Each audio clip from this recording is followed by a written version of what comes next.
이번 주부터는 우리 자녀들이 이제 개학을 하고 등교를 하게 됩니다. 특별히 8세 어린이들은 인생 최초로 병설 유치원도 다녔지만 학교에 초등학교 첫 이제 공부에 첫걸음을 내딛게 됩니다.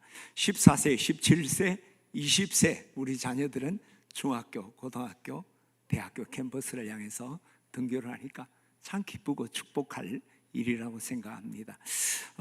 특별히 우리가 이 일들이 중요한 것은 이것은 그들이 건강한 사회인으로 성장하기 위해 첫걸음을 내딛는 것만이 아니라 세상으로 보냄받은 그리스도의 제자로 우리 캠퍼스를 향해서 또 세상을 나가기 위한 어떤 준비하는 그 첫 파송이기 때문에 너무 귀하고 축복되는 시간이라고 생각합니다. 저는 이때에 우리 자녀들에게 꼭 이제 학교로 가는 우리 학생들에게 꼭 부탁하는 한 가지가 있어요. 공부 좀 열심히 했으면 좋겠어요. 공부를 열심히 공부했으면 좋겠고, 또 우리 학생들이 학교로 돌아간과 동시에 우리 교우들도 좀 공부를 열심히 했으면 좋겠다. 오늘은 제가 여러분에게 공부 좀 합시다 하는 말씀으로 세 사람의 공부에 대해서 저 이렇게 말씀을 드리려고 해요. 그러면 많은 이들이 목사님, 행복은 성적순이 아니잖아요. 맞아요. 행복은 학교 성적이 높다고 행복한 것도 아니고, 학교 성적이 좋다고 우리가 성숙한 그리스도의 삶을 사는 건 아니에요. 그러나 우리가 이 말이 공부할 필요가 없다, 공부하지 않아도 된다라고 사용한다면 그건 틀린 말이에요. 왜냐하면 학교 성적과 공부하는 것은 정비례하는 건 아니에요. 공부를 많이 했는데 성적이 안 오르는 사람도 있어요. 그러니까 학교 시험 공부와 그냥 우리가 공부하는 것은 꼭 같이 가는 건 아니라는 거죠. 어떤 사람은 또 공부를 열심히 하는데 학교 성적이 참 좋은 우리 학생들도 있게 되죠. 그러니까 행복이 학교 성적순은 아니다, 그건 맞는 말인데 공부할 필요가 없다라고 말하면 그건 틀린 말이라고 생각해요. 더욱이 저는 생각하기를 우리가 진짜 행복하려면 공부해야 된다라고 생각합니다. 진짜 행복하려면 공부해야 된다. 우리가 행복을 하려면 진정한 행복의 의미를 알아야지 행복을 누릴 수가 있습니다. 많은 분들이 행복이 뭔지 모르고 행복하다고 느끼고 있는 거예요. 그게 정말 행복한 걸까요? 빵 하나를 먹으면서 참 행복을 느끼는 분이 있어요. 만약 그분이 절제 훈련을 통해 자족함으로부터 나오는 행복이라면 성숙한 사람이죠. 진짜 행복한 사람이에요. 근데 빵 하나 먹고 내가 배가 부르니까 행복하다고 한다면 그걸 정말 행복하다고 말할 수가 있을까요? 나는 배부른 돼지가 되기보다 배고픈 소크라테스가 되겠다. 그게 무슨 말이에요? 그냥 나 배나 채우는 그런 저급한 인생은 살고 싶지 않다는 거잖아요.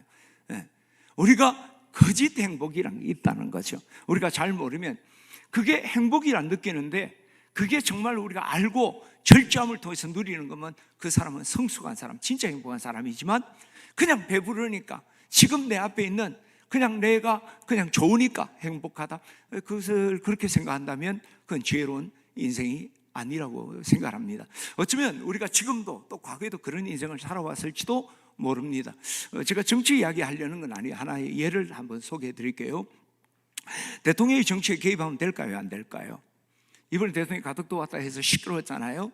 자, 그리고 대통령이 국정 운영을, 안정적인 운행을 수행을 위해서 국회의원 공천권을 쥐고 흔든다든지 국회의원 중 몇 명을 대통령이 직접 지명을 한다. 그러면 어떻게 될까요? 나라 뒤집어집니다. 그렇게 탄핵한다고 난리가 날 거예요. 자기 당에서 그냥 공천권에 입김만 들어가도 요즘 난리 나는 세상 아니에요. 그런데 1972년 12월에 반포된 제4공화국 헌법, 유신헌법이라고 그러죠. 72년 유신헌법에는 대통령이 국정의 안정적인 수행을 위해서 국회의원의 3분의 1을 대통령이 지명을 해요. 그게 유정의 의원이라고 그러죠. 지명을 해서 안정된 국정을 수행을 한다. 그 유신헌법이 1972년 11월 12일 날 국민투표에 붙여졌습니다. 국민투표에 참여한 사람이 얼마 정도 될까요? 91.9%, 전 국민이 다 투표에 참여해요. 얼마나 민감했는지. 찬성률이 얼마쯤 될까요? 우리나라 대통령 50% 넘는 경우 잘 없잖아요. 그 유신헌법 찬성률이 91.5%, 서울, 부산, 충청도가 88%고 그 다음은 거의 95%. 전 국민이 다 투표했고 전 국민의 95%. 물론 북풍 공작, 여러 가지 압력 여러 가지 있었겠죠. 그럼에도 불구하고 절대 다수의 국민들이 유신헌법을 찬성을 했다는 거예요. 근데 똑같은 환경, 뭐 부품고 거기도 있고 뭐 홍보도 하고 한 상태에서 우리 앞에 그 헌법을 내놓으면 91% 찬성할까요? 그게 뭡니까? 제가 말하고자 하는 건 옳다 그러다 그 이야기보다 민도의 차이라는 거예요. 사람의 의식 수준의 차이에 따라서 행복의 가치와 행복의 평가가 달라진다는 것이죠. 그런데 우리가 빵이 행복인지 자유가 행복인지 분별도 못하면서 나는 행복하다라고 말한다면 이건 정말 이상한 말이죠. 우리가 먼저 뭐가 진짜 행복한 것인지 행복의 가치를 정확하게 알고 그걸 추구하고 누리고 절제한다면 그들이 행복을 누리잖아요. 근데 그걸 어떻게 분별해요? 그게 공부해야지 아는 거예요. 배움을 통해서, 그죠? 어떤 특정한 사람이 아니면 전체 우리 국민들이 지금 의식 수준이 굉장히 올라간 거예요. 지적 수준이 올라간 거예요. 그러니까 이제는 분별하는 거예요. 뭐가 행복한지, 빵이 행복하냐, 자유가 행복하냐, 그리고 진정한 행복을 추구해 가는 거 아니에요. 그래서 진짜 행복하려면요, 공부해야 됩니다. 그리고 우리가 역량이 있는 그리스도인으로 살기 위해서도요, 공부해야 돼요. 경영자의 6가지 지수를 이야기해요. 지능지수, IQ, 그 다음에 기술지수, 그 다음에 동기유발지수, 경험지수, 대인관계지수, 그리고 6번째가 학습지수, 배움의 지수라는 거죠. 그러니까 CEO들이 제법 이렇게 지능지수하고 이런 게 높은 사람들일 거 아니에요? 근데 그 중에 정말 그 CEO가 영향력 있게 하는데 가장 중요한 요소는 배움지수, 학습지수였다는 거예요. 학습지수. 기업의 CEO를 세우는데 여러 가지 이렇게 지능 있는 사람을 세웠을 때 성공률 50%라 그래요. 근데 학습지수가 높은 사람을 CEO로 세우니까 그 기업은 90%가 성장을 하고 성공을 했더라는 거죠.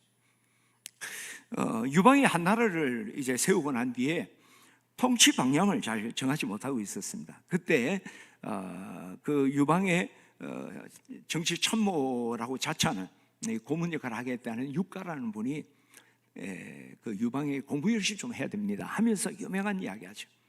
나라를 얻는 것은 마상 위에서 이루지만, 그러니까 나라를 얻는 건 말 위에서 얻을 수 있다는 거죠.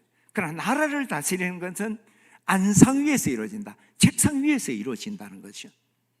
공부하지 않는 사직이 천년을 가지 못합니다 라고 말해요.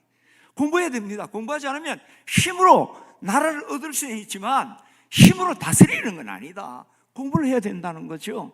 여러분, 역대 유명한 왕들이 있는데 역사적인 그 강병하고 부국 강병을 이뤘던 나라 왕들, 어떤 왕들입니까? 대다수 공부하는 왕들이었습니다. 우리나라에서 가장 유명한 대왕님이 누굽니까? 세종대왕. 공부 열심히 한 거 우리 다 아는 거 아니에요? 그리고 우리 한나라의 무제, 당나라 태종, 청나라의 가경제, 권영제, 이 사람들이 다 굉장히 이렇게 공부하는 사람이었다는 거예요. 우리가 세상에서 역량 있는 그리스도인을 살기 위해서는 공부해야 합니다. 여러분, 돈도 많이 벌고 싶죠? 돈 벌려고 해도 공부해야 됩니다. 트럼프 대통령이 안 좋아하는 사람, 나도 안 좋아합니다. 근데 이 트럼프 대통령이 되기 전에 부동산 재벌이었다는 거 여러분 잘 알잖아요. 그 부분에 일가견이 있는 분이었어요. 어떤 사업가가 투자처를 찾다가 그 트럼프 대통령을 찾았어요. 트럼프 대통령에게 지금 맨하탄에 큰 빌딩이 세운다는데 내가 거기에 투자를 하면 좋겠습니까? 안 좋겠습니까? 하고 자문을 한 거예요. 그때 트럼프가 그에게 물었습니다. 뉴욕시가 어떤 원칙을 따라 그 지역을 구분하는지 알고 있습니까? 모르는데요. 그리고 다른 몇 가지 질문을 하는데 하나도 모르는 거예요. 그러니까 트럼프가 이야기를 해요. 당신의 돈을 절대 투자하지 마십시오. 당신이 투자할 것에 대해서 모르고 투자하는 것은 다른 사람에게 돈을 그냥 주는 겁니다. 뿌리는 겁니다 라고 이야기합니다. 투자와 투기의 차이가 뭐예요?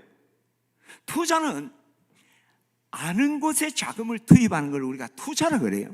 투기는 모르는 곳에 자금을 투입하는 걸 투기라 그러는 거예요. 망하는 것이요. 따라서 여러분, 돈 벌기 위해서도요, 공부해야 됩니다. 할렐루야. 여러분, 자녀들에게 공부하라 이야기 말하잖아요. 그렇죠? 자녀들 공부하라 할 뿐만 아니라 왜 공부해야 되는 거죠? 우리도 공부해야 됩니다.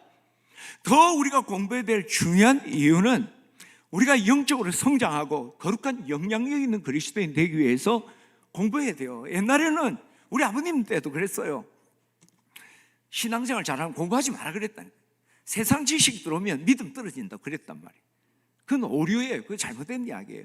우리가 정말 영적인 영향력을 끼치고 성장하고 우리가 그리스도인으로서 빛과 소비 역할을 하려면 공부해야 돼요. 왜냐?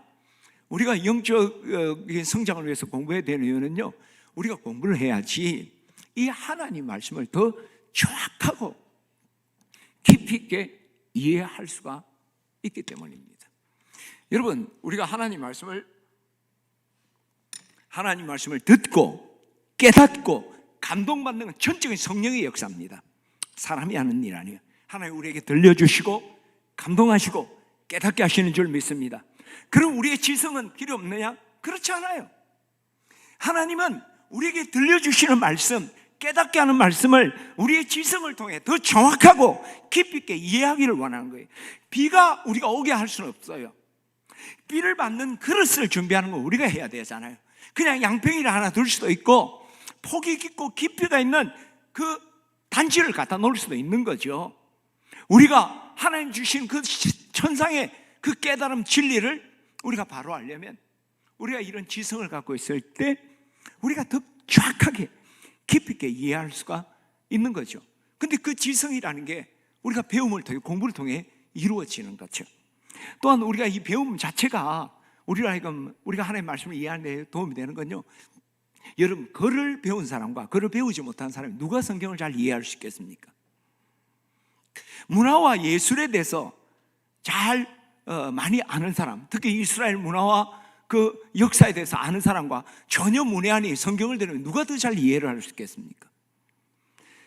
따라서 우리가 이 하나님 말씀을 정확하게 깊이 있게 이해하기 위해서도 공부해야 됩니다. 그리고 또한 우리가 이 땅에서 영향력 있는 그리스도인으로 또 예배자로 살아가기 위해서도 우리가 공부가 필요해요. 우리 예배자, 그러므로 너희는 그러므로 형제들아, 내가 하나님 모든 자비하심으로 너희를 권하노니 너희 몸을 하나님 기뻐하는 거룩한 산제사로 드리라. 이런 너희들이 영적에 되냐. 우리 삶 속에서 예배자, 예배당에서 예배만이 아니라 삶의 현장에서 예배자로 살아가야 된다는 거죠. 그러려면 어떻게 해요? 주신 말씀을 삶 속에 적용시키면 살아가는 거예요. 근데 세상을 모르는데 어떻게 적용을 해요? 세상을 변화시켜야 되는데 세상을 모르는데 세상을 어떻게 변화시켜요? 농사를 짓는 사람이 이 토양에 대해서 몰라. 근데 어떻게 씨를 뿌리죠? 이 토양을 모르는데 어떻게 토양을 양질로 개간을 시킬 수 있습니까? 석공이 돌을 깎는데 돌의 성격을 모르는데 어떻게 돌을 깎아서 아름다운 조각품을 만들 수가 있겠습니까? 먼저 알아야 되는 거죠. 모르고는 안 되는 거죠. 여러분, 한때 미국과 소련이 우주 경쟁했죠. 우주 누가 먼저 로켓 쏘느냐 도착하느냐. 그때 이제 그 나사에서 고민이 있었습니다. 우주에 같은 우주인들이 뭔가 기록을 했는데 볼펜이 잉크가 무중력 상태에서는 이게 잉크가 문제가 생기잖아요. 그래서 100만 달러를 프로젝트가 있었어요. 100만 달러를 투자해서 석학들이 모여서 우주에서 사용하는 볼펜을 개발하는 거예요. 수개월 동안 고민하다 드디어 개발해. 기분이 무지하게 좋은 거야. 그래서 소련에 좀 자랑을 하려고 소련 너희는 우주에서 무슨 볼펜 쓰노? 하고 딱 이야기하니까 그들이 뭐라고 했습니까? 우리 연필 쓴다. 지혜로운 거잖아요. 연필 쓰면 되지 못된 볼펜 쓰고 난리를 치고 모르니까 뒷북치는 거예요. 오늘 우리 그리스도인들이 세계 복음만을 외치고 이 땅에 빛과 소금 되고 예배자 삶에 되고 우리가 변혁자가 되겠다는데 세상은 하나도 모르는 거야. 모르는데 어떻게 변화를 시키고 모르는데 거기에서 어떻게 빛과 소금으로 살아가는 거예요. 그러니까 굉장히 믿음 좋다고 하면서 세상 사람들에게 마음의 문만 꽁꽁 닫게 만들어버리는 거지. 우리가 영향력 있는 그리스도의 세상 변화시키고 예배자 되려면 공부해야 됩니다. 그리고 우리가 영적으로 공부해야 되는 또 중요한 이유는 우리가 복음을 전하기 위해서는 우리가 공부를 해야 된다고 생각해요. 우리가 세상 사람들에게 복음을 전하려면 세상의 지식이 있어야지 그들과 접촉하고 나가서 우리가 복음을 전할 수가 있게 되는 거죠. 여러분, 선교사님들이 선교 제가 제일 먼저 하는 게 뭡니까? 문화를 익히고 언어를 배우고 그러잖아요. 왜 그럽니까? 성경만 열심히 알면 되지. 문화를 알아야지.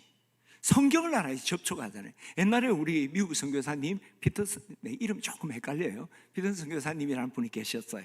근데 피어슨인가 피터슨인가 그래요. 우리 김도보 장로님이나 김석 장로님 잘 아실 건데, 그분은요 미국 선교사인데 우리하고 보신탕 먹어요. 보신탕이 좋아서 먹는 게 아니라 한국 사람에게 있어서는 보신탕이 어떤 의미인가, 특히 목사들은 많이 짓기 때문에 보신탕을 좋아해요. 요즘은 잘 안 먹어요.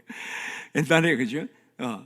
그 문화를 이해해야지 우리의 마음을 열고 복음 전하겠다는 거잖아요.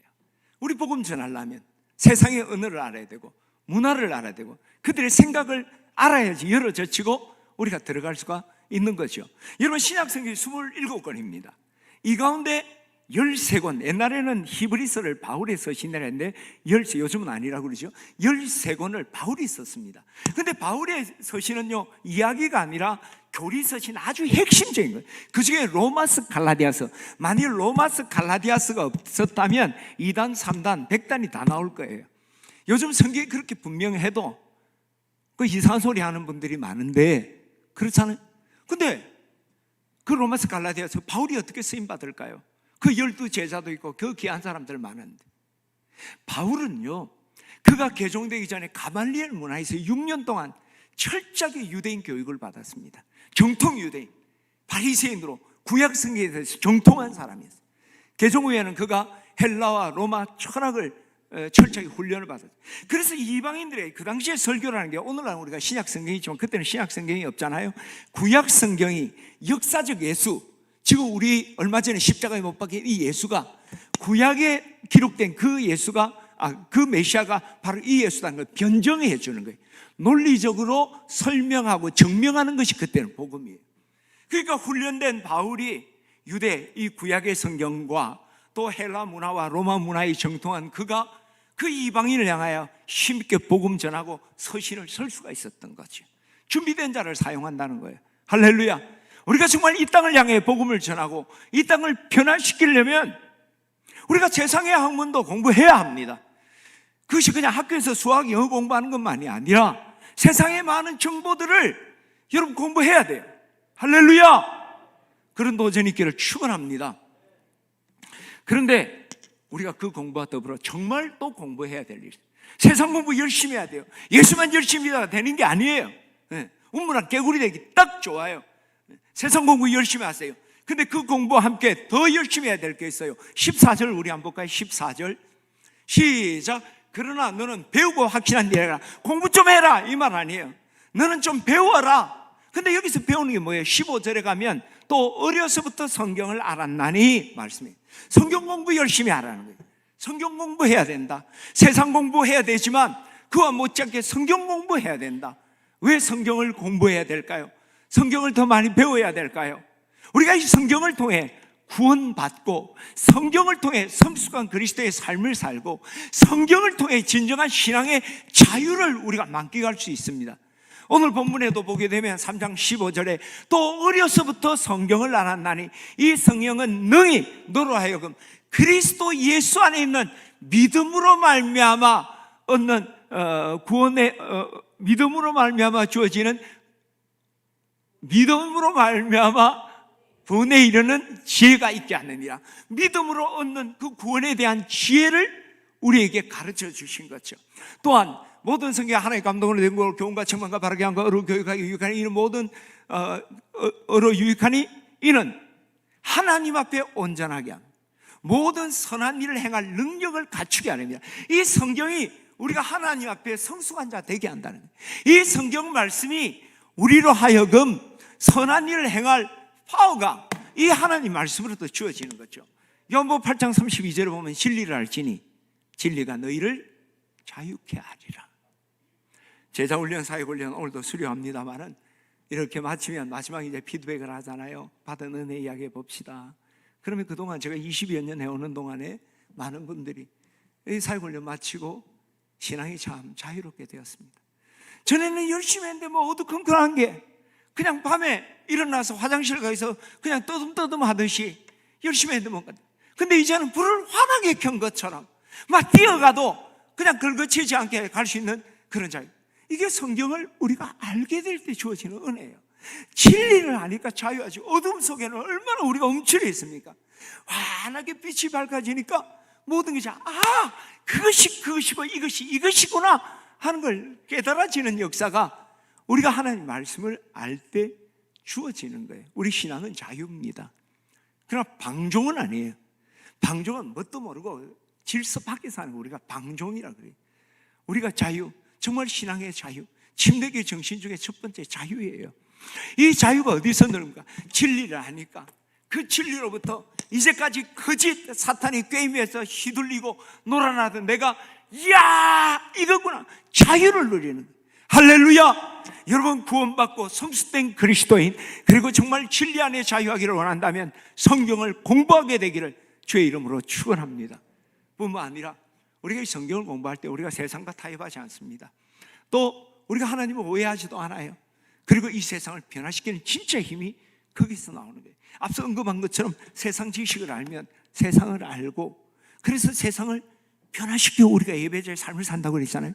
그러나 그것은 근본적으로 문제를 해결하는 건 아니에요. 우리가 세상을 접하는 접촉점으로 우리가 들여다보고 문을 열게 하고 하는 접촉점이지 그 세상 지식이 세상을 바꾸고 세상의 본질을 꿰뚫어 보는 건 아니에요. 세상을 바꿀 힘, 하나님을 살아온 동의 자유의 날씨는 어떤 것보다 예리하여 혼과 영과 관절과 골수를 찔러 쪼개는 능력은 성경 안에 있는 거예요. 또한 이 세상을 꿰뚫어 보는 본질, 이 세상을 창조하신 하나님, 섭리하신 하나님의 말씀 속에 세상의 본질을 우리가 보게 되는 거죠. 그래서 이 말씀 안에 있을 때에 우리 세상의 본질을 보고 그 세상을 근본적으로 바꿀 힘을 가지고 바꾸게 되는 거죠. 그러나 우리가 이 성경을 모르면 뭔가 아는 것 같은데 늘 오해해요. 여러분 자꾸 시험 들잖아요, 그죠? 학교에서 주초고사 치고 주말고사 치고 기말고사 치듯이 신앙도 맨날 시험 치고 시험 치고 오늘 또 주초고사 치고 또 이번 달 되니까 월삭 시험 또 한번 치고 그렇게 시험 들었다가 좀 살아날만 하면 또 이제 기말고사 치고 늘 그렇게 살아가는 거예요. 성수관자는 흔들리지 않는다 그랬잖아요. 그 성수감이 말씀 안에 있을 때 그 성수감이 있는 거예요. 그 성경에 보면 너희가 성경도 하나님의 능력도 알지 못함으로 오해했다. 모르니까 자꾸 오해가 되고 그렇잖아요. 자꾸 이렇게 누가 삐깁니까? 제일 철없고 연약한 자들이 가정에서는 어디서나 자꾸 삐끼는 거잖아요. 알면 그렇지 않는 거죠. 그리고 이 세상 지식은 있는데 성경은 없는 거예요. 그러니까 세상하고 죽이 짝짝 맞는 거지. 그죠? 내가 가진 게 성경보다 세상 지식이 많아. 세상 사람들하고 얼마나 소통이 잘 되는지 몰라. 그러다 타협되고 통화되고. 근데 성경이 능력인데 성경은 모르니까 무기력한 그리스도인으로 무너지는.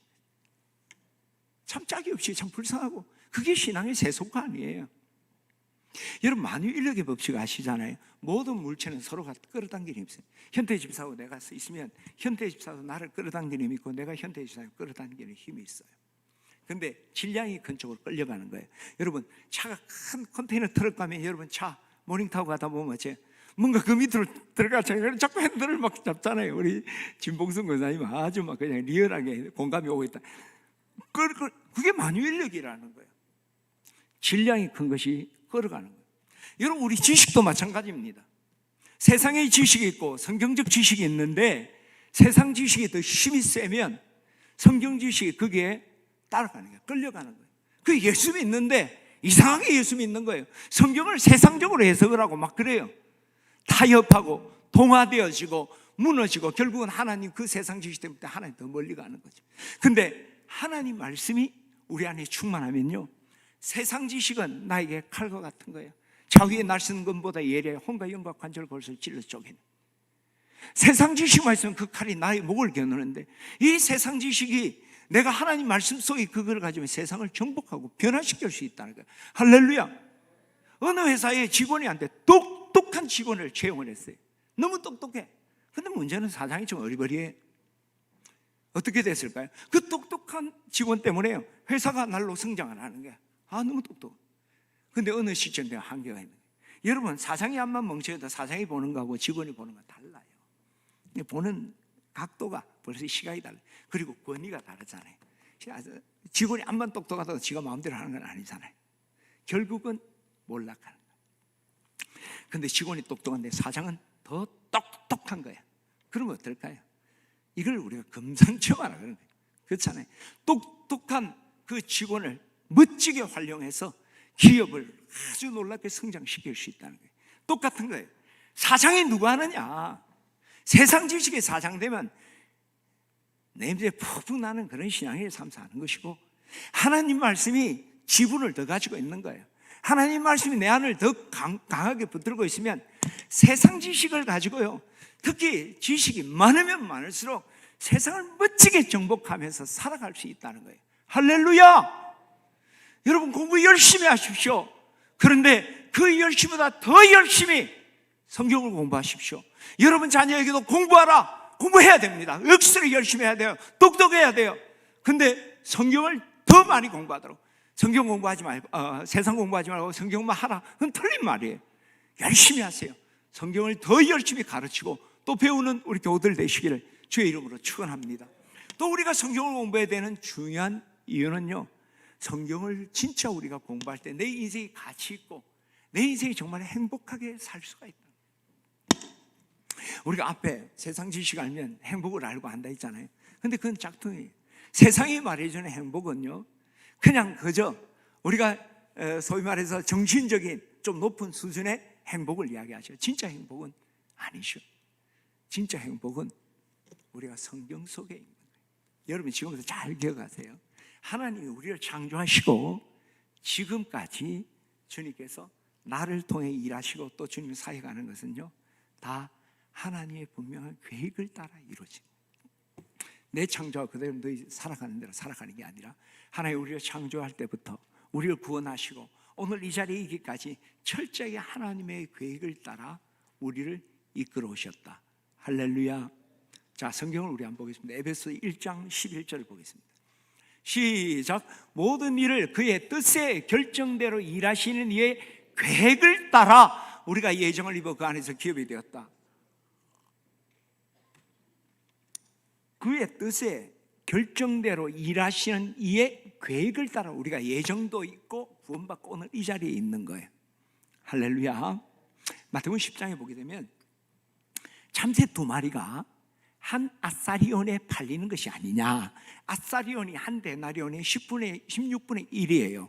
그 노동자의 임금을 우리가 16만 원이라 후하게 쳐주면 최저임금으로 하면 8만 원이 8시간. 근데 한 2배로 준다. 16만 원 쳐준다 하더라도 두 마리에 10,000원이라는 거예요. 한 마리에 5,000원이라는 거예요.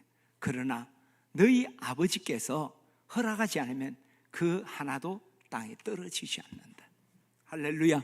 모든 게 하나님의 계획 가운데 이루어진다는 거 믿으시면 아멘, 힘있게 아멘. 자, 그런데 그러면 하나님의 계획은 뭘까? 하나님의 그분의 계획은 어떤 걸까? 에레미야 29장 11절 한번 봅시다. 에레미야 29장 19절 시작.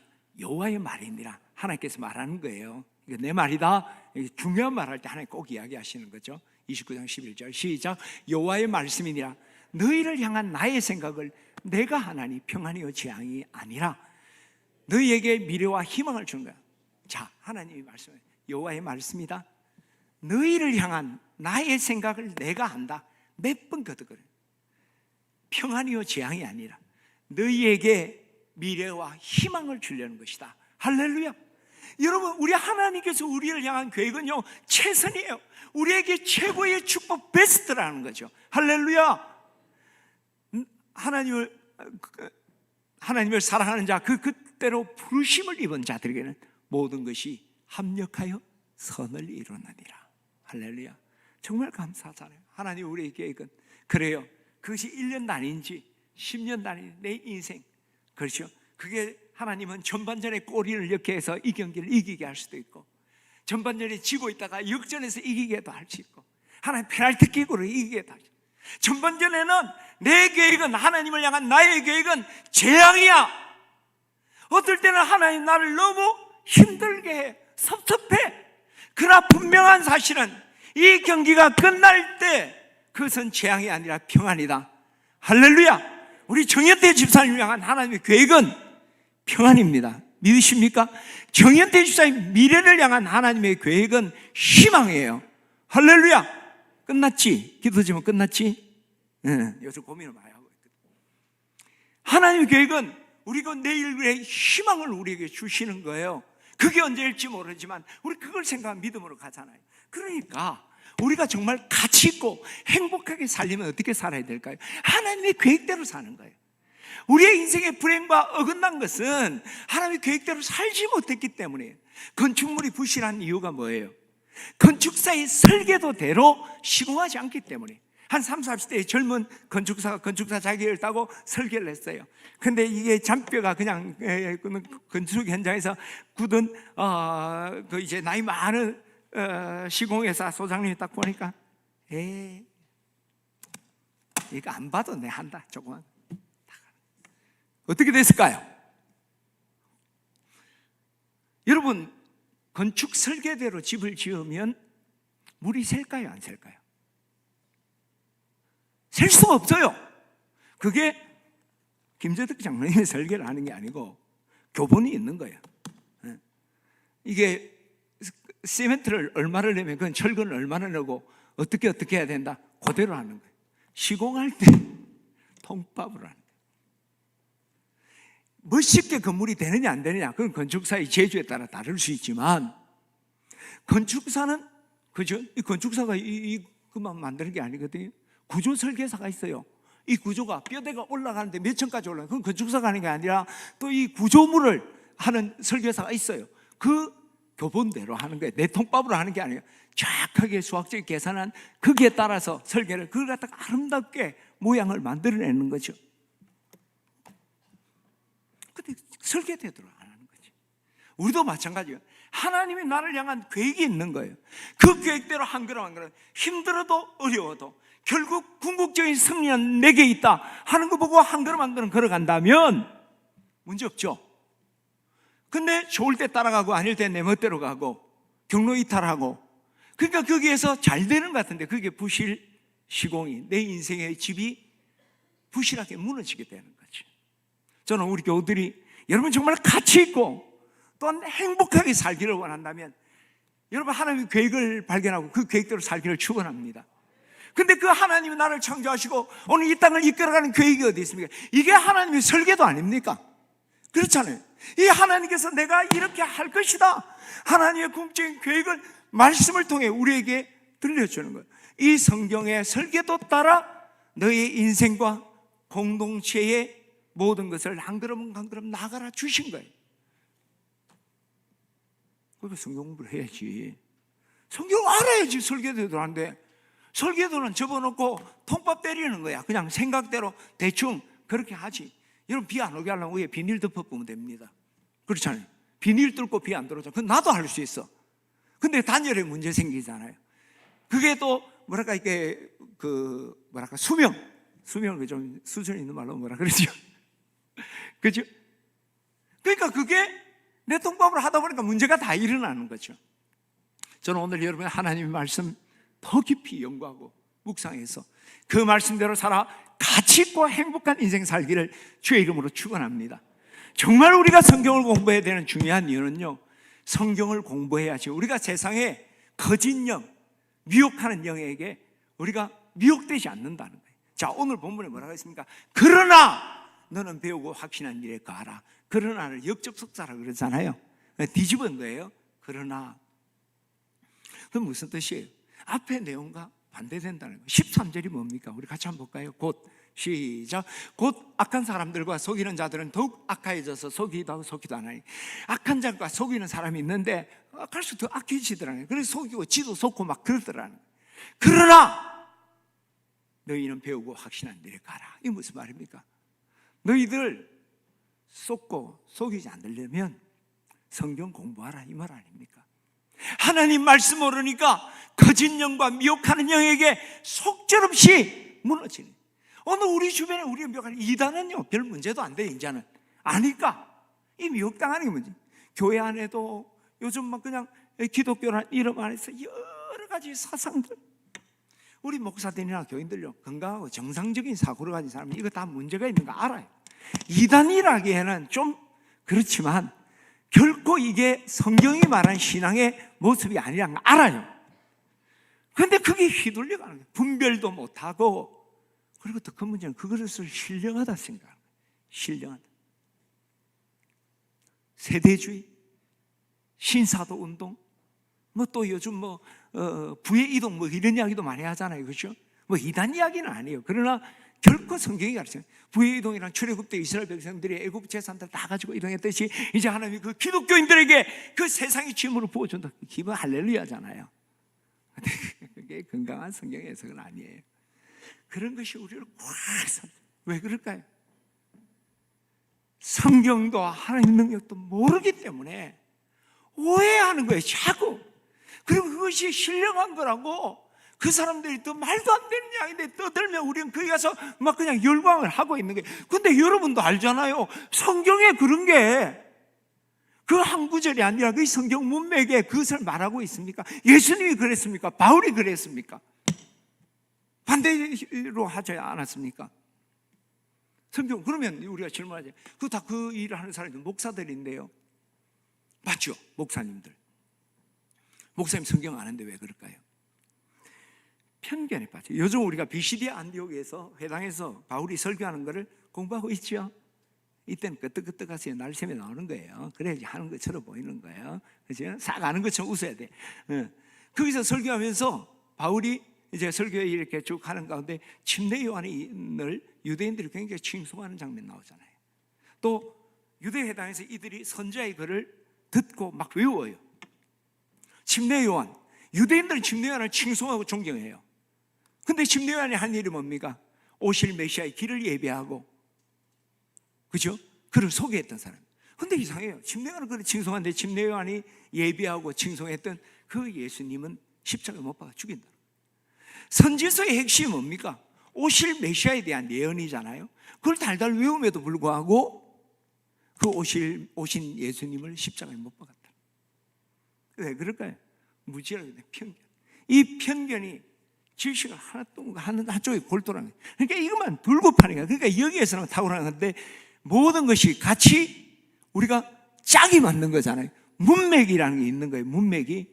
제가 이렇게 그 신방을 가다가 서정아 간사님도 있었고 또 연문주 목사님도 그 목사님들하고 타가다가 제가 무슨 이야기를 하다가 서정아 집사님한테 서 집사님 다음 신방 코스 어떻게 되는가 서 집사님 하는데 연문주 목사님이 우리 서 집사님 없는데 남편이 서 집사거든. 그 사람은 서 집사만 생각하고 있는 거예요. 목사님은. 그래서 내가 그랬어요. 문맥에서 이야기해야지. 지금 서집사 여기 있는 사람에 대한 이야기하는 거지 그 집에 있는 서집사 그게 왜 나오노? 우리가 그렇다니까요. 여러분 한개 골똘해 보세요. 그 성경에 있는 이야기인데 그것만 들으면 서집사 맞지? 그 서집사나 이 서집사나 서영의 권사나 다 서집사지. 그러나 그게 보면 그게 그러나 이 문맥 속에서 정말 그 서집사는 누구냐는 것이 깨닫기를 축원합니다. 근데 이 편견도 사실은요, 단순히 편견이 아니라 무지에서 나오는 거예요. 정말 넓게 알면 편견이 없어요. 여러분 공부 왜 합니까? 공부를 왜 하세요? 편견을 깨기 위해서 공부합니다. 내가 아는 게 다 맞는 게 아니구나. 내가 다 알고 있는 게 아닌구나 깨닫는 거예요. 여러분 한 개 아는 사람이 진짜 용감합니다. 그 사람들하고 논쟁하면 절대 못 이깁니다. 하나밖에 모르기 때문에. 근데 우리가 학문을 하게 되면 성경을 공부하게 되면 하나님의 여러 모습. 여러분 이스라엘 백성들 왜 광야에 방황했죠? 저요 가데스 바네아에서 불순종 때문입니다. 성경에 그것만 있습니까? 아니에요. 이스라엘 백성 가나안에 바로 넣으면 거기서 기절하고 자빠지니까 광야 40년 뺑뺑이 돌려서 훈련시켜 보낸다는 것도 있어요. 그게 광야 학교라고 그랬잖아요. 근데 우리는 한 개만 아는 거지. 그래서 막 우기는 거지. 하나님은 참 모질다 하고 하나님 우리에 대한 사랑의 배려가 있었던 걸 보지 못하는 거죠.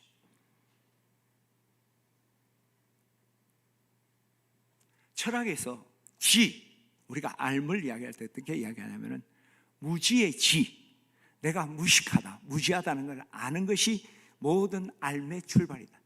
무지의 지를 자각할 때 내가 이제 드디어 공부 시작하는 거다는 거죠. 내가 좀 안다고 생각하는 공부를 시작해 본 적도 없는 사람이에요. 이처럼 우리가 이 성경에 대한 편견이나 오해들, 우리가 미혹되는 건요, 성경을 모르. 성경 공부합시다. 할렐루야. 성경 공부를 추천합니다. 자, 그런데 이 성경 공부를 우리가 공부만 해서는 안 돼. 14절에 보니까 뭐래요? 그러나 배우고 확신한 일을 거해야 된다. 배우고 확신한 일을 거한다는 건 뭐냐면은 내가 배운 것이 내 마음에서 확신되게까지 해야 된다는 거예요. 그냥 무료. 여러분, 구원과 구원의 확신이 같아요, 달라요? 구원 받았는데 확신이 없는 사람이 있어요. 구원은 받은 거 맞아요. 확신은 달라요. 구원 받았는데 그 구원에 대한 확신이 있어요. 구원 받았는데 오늘 이 땅을 떠나면 하나님의 나라 갈 확신이 있습니까? 죽어봐야죠.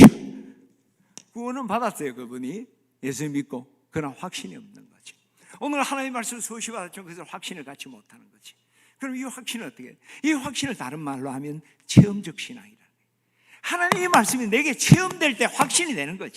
기도하면 응답된다. 그러나 기도하고 정말 응답의 역사가 경험한 사람은 배우고 확신한 일을 거한 거예요. 체험적인 신앙이 되기를 주의 이름으로 축원합니다. 체험적인 신앙이 되기를 축원합니다. 그럼 이 하나님의 말씀을 체험을 어떻게 합니까? 순종, 실천을 통해. 요단강 건너라. 거기서 건너면 갈라지겠지. 믿을 수 있습니다. 그러나 그는 확신이 안 돼요. 체험이 안 됩니다. 건너라니까 그냥 믿고 한번 건너보는 거예요. 그러니까 요단강이 갈라진 거예요. 야, 하나님은 말씀한 대로 이루시고 약속한 걸 이루는 신실한 하나님이구나. 그게 체험신앙이잖아요. 실천을 통해 이루어진다는 거예요. 할렐루야. 주의 말씀 듣고 행하는 자는 그 집을 반석 위에 지은 지혜로운 자 같으나 듣고 행치 않는 자는 모래 위에 집을 지은 자 같은 어리석은 자라 그러잖아요. 우리가 하나님의 말씀이 내 안에 확신되려면 듣고 실천하는 우리 교우들 되기를 축원합니다. 언제 실천해야 될까요? 듣고 한 10번 듣고 1년간 제자 훈련하고 실천해야 될까요? 아니에요. 듣고 이어서 실천하고 듣고 이어서 실천하고. 여러분, 제가 한번 질문해 보겠습니다. 우리 군인들 많이 계시니까요. 총을 쏘을 때 조준하고 발사해야 됩니까? 발사하고 조준해야 됩니까? 다 웃죠, 그죠? 바보가 조준하고 발사하지. 근데 조금 머리가 좀 이렇게 좀 센스가 있는 사람은 목사님이 그 바보 같은 질문을 할 리는 없다. 발사하고 조준해야 된다. 뭐 그런 생각이. 근데 이유는 몰라. 답은 제 이야기 아니고 톰 피터스라는 분이 한 말이에요. 조준 후에 발사하는 게 아니라 발사 후에 조준하라. 그렇게. 잘 들으세요. 여러분, 전쟁을 갔어요. 여러분, 군대 다 갔다 왔잖아요. 전쟁을 하면 해군은 잘 모를 수도 있어요. 전쟁 가서 자, 이제 총격전이 있다. 그럼 어떻게 쏴요? 빵! 빵! 이렇게 쏴요. 빵 쏘다 깨켜요. 그래 되는 게 아니고 다다다다다 쏘아버리는 거예요. 그럼 저기 정신 못 차리잖아요. 그때 기회를 포착해서 땅 잡는 거예요. 우리가 뭐든지 기회를 딱딱 잡아서 하는 게 아니에요. 어떤 경우는 발사하면서 GPS 여러분 알잖아요. GPS가 달린 유도폭탄. 그것은요 딱 발사해. 근데 그 타켓이 고정된 것도 있지만 이동 타켓이 있어요. 잠수함이 움직인다, 비행기가 날아간다. 그러면 이 GPS가 달린 유도탄은요 그 지부에서 그 날아가는 발사를 중간에 변경해요. 여러분 영화 보면 뉴욕을 향해서 원자탄이 미사일을 발사했더라. 근데 영화 뭐 이제 주인공이 발사 그 도착 지점에 다다닥 바꾸니까 그거 이제 그 목표 지점이 변경돼서 바다에 떨어졌더라. 그 GPS 아니에요. 더 자세한 내용은 우리 진해집 내게 한석철 장로님에게 물어보면 자세하게 들었어요. 그 부분이 고수입니다. 그렇죠. 우리의 환경은 항상 변화돼 가는 거예요. 그렇잖아요. 그걸 조준하려면 못해요. 발사하면서 그때그때 맞춰가는 거예요. 말씀 받을 때 다 알고 다 받아서 하는 게 한 걸음 받았을 때 그 말씀 따라가는 거예요. 어떤 학생이 공학도예요. 공부를 하는데 이 공학도는 수학을 하잖아요. 수학이 좀 딸리니까 참 공부하는 게 힘들어. 휴학을 하고 수학 공부를 하겠다고 그래요. 교수님이 준비를 하는 건 참 좋다. 그러나 현장에서 적용하는 걸 외면하고 하는 준비는 좀 어리석은 것 같다. 도리 현장을 직면하고 네가 지금 이 전공을 공부하면서 그때 필요한 수학 공부를 같이 해라. 그러면 그 수학 공부가 너에게 큰 힘이 될 거다.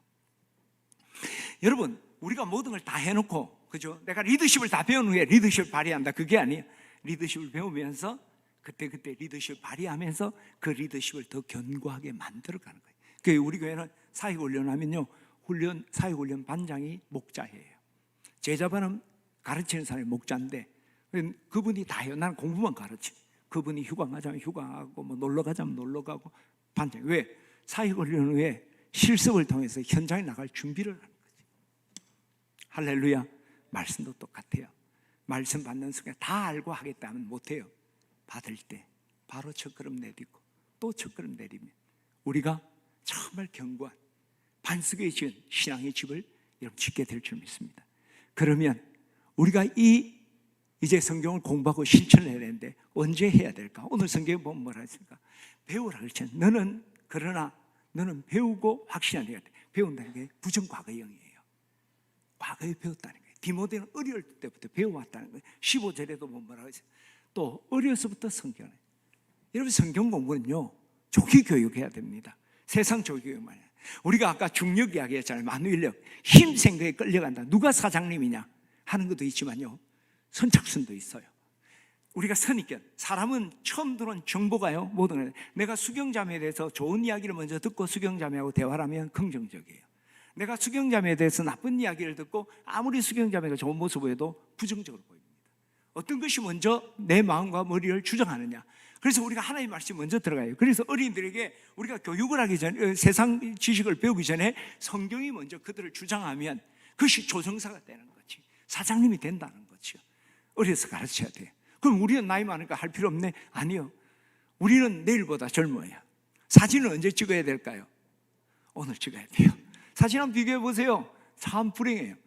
내가 이랬는가? 옛날에 참 괜찮았던 것 같은데. 그럼 오늘 찍으세요. 앞으로 사진을 절대 안 찍을 것 같으면 찍지만 안 찍어도 되는데, 내일 찍을 바에는 오늘 찍는 게 확실히 낫다. 그치? 아무리 예뻐도 내가 이 연예인들 보면서 참 이상한 게, 연예인들 보톡스 맞고 해서 이 얼굴이 이상하더라고. 내가 좋아하는 여자 연예인도 있었는데 그런 거 맞으니까 보기 싫더라고. 근데 왜 그럴까? 저 바보가 왜 그럴까? 그분들의 개념은요, 예쁘냐보다 젊게 보이는 게 더 중요한 거예요.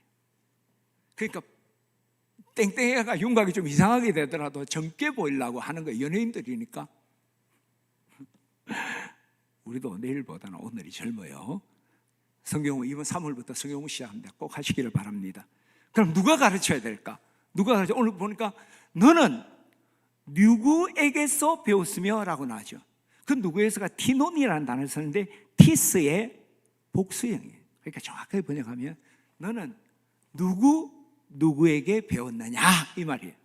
너는 누구에게 배웠는 것을 안다. 그럼 누굴까요?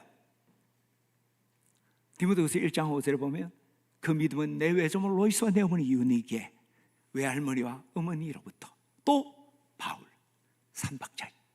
우리가 자녀들 양육하는데도 이 삼박자가 필요해요.